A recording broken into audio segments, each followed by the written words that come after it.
Limbah hasil industri menjadi salah satu persoalan serius di era industrialisasi. Oleh karena itu, regulasi tentang industrialisasi ramah lingkungan menjadi isu penting. Alasan yang mendasari sebab limbah tidak hanya dari proses produksi tapi juga kelangsungan hidup. Oleh karena itu, pengolahan limbah harus dilakukan sedari dini ketika proses produksi terjadi. Artinya, pengolahan limbah harus dilakukan dari hulu sampai hilir karena jika ini tidak dilakukan maka ancaman terhadap pencemaran akan berakibat fatal.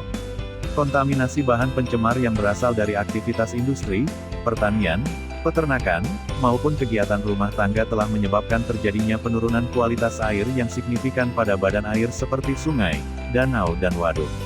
Walaupun saat ini telah diberlakukan berbagai macam kebijakan dan peraturan terkait dengan pengendalian pencemaran air, namun lemahnya praktek pengawasan dan penegakan hukum menyebabkan penurunan kualitas air di badan air terus berlangsung.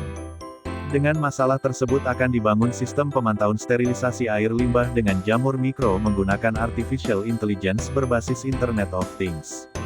Sistem ini bertujuan untuk membantu dan mempermudah dalam melakukan pemantauan dan pengendalian pada pengolahan limbah, sehingga limbah yang diproses memperoleh hasil aman dialirkan ke lingkungan dengan proses biodegradasi menggunakan jamur mikro.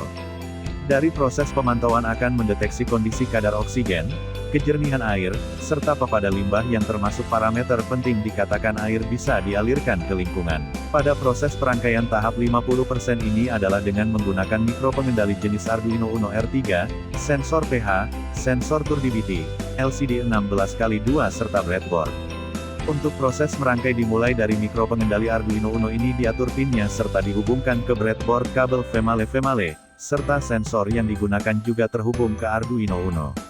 Sensor ini berfungsi sebagai parameter berhasil tidaknya sterilisasi air limbah dengan jamur mikro dan berhaknya air itu dialirkan ke lingkungan.